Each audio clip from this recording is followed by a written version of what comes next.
Have you ever stayed in a relationship where you knew it was hurting you, but something in you just couldn't leave? You second guessed every step. You felt like you were betraying yourself, but leaving felt just as impossible as staying. That's not weakness. That's a trauma bond. Hi, I'm Coach Nia Renee, a certified relationship coach and trauma-informed guide for survivors of narcissistic abuse. And today we're going to talk about what trauma bonding really is and how losing trust with yourself makes it that much harder to break free. Let's get into it. A trauma bond is an emotional attachment that forms between a victim and an abuser, especially in relationships marked by cycles of intense highs and devastating blows. You may have heard it described like a roller coaster, moments of affection, apologies, or love bombing, followed by periods of harm, manipulation, or emotional withdrawal. It's not just toxic, it's addictive, and it's not your fault. These bonds are forged through a pattern of intermittent reinforcement where love is used as a reward and its absence becomes punishment. Your nervous system starts to anticipate chaos, craving any return to safety even if it's with the person who keeps violating it. When you're stuck in a trauma bond, your internal compass starts to spin. You stop trusting your gut because every time you tried to honor it, you were gaslit, ignored, or made to feel like you were too much. You may have asked yourself, am I being too sensitive? Maybe I am the problem. What if this is the best I'll ever get? That's not overthinking, that's the residue of emotional manipulation. And over time, it causes a rupture in your relationship with yourself. You start to abandon your needs, you silence your truth, you override your red flags, not because you didn't care, but because your survival depended on it. In trauma bonds, we betray our truth piece by piece. We apologize just to end the fight. We pretend we're not hurt to avoid more harm.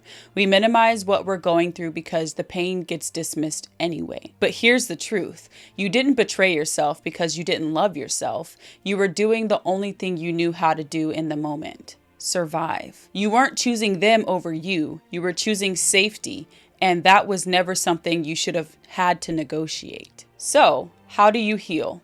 It starts with radical self-awareness, the kind that holds space for the full truth without shame.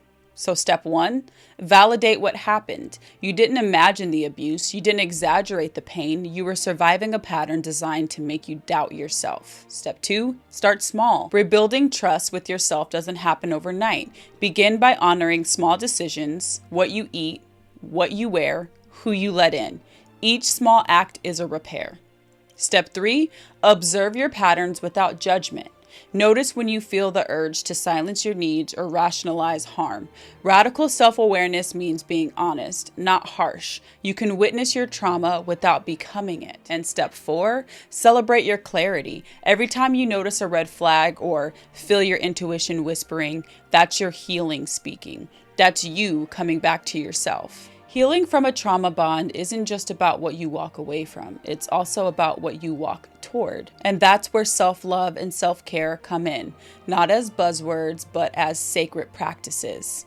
Self-love says, I am worthy even when I don't feel it. Self-care says, I will show up for myself even when no one else does. That means saying no and not explaining yourself, creating emotional boundaries around what drains you, nourishing your body and mind like someone you cherish, having rituals that ground you, whether it's journaling, affirmations, or 10 minutes of silence every morning.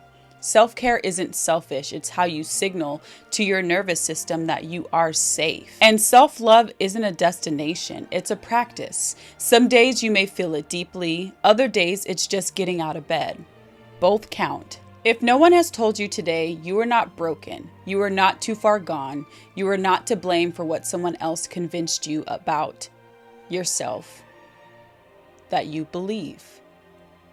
You are worthy of peace, of safety, of love that does not hurt. If this message found you at the right time, don't forget to like, subscribe, and share this with someone who may need it too. And if you're ready to rebuild your relationship with yourself, you can explore my coaching programs and free healing tools in the description below. You didn't lose yourself, you protected yourself. Now it's time to come home.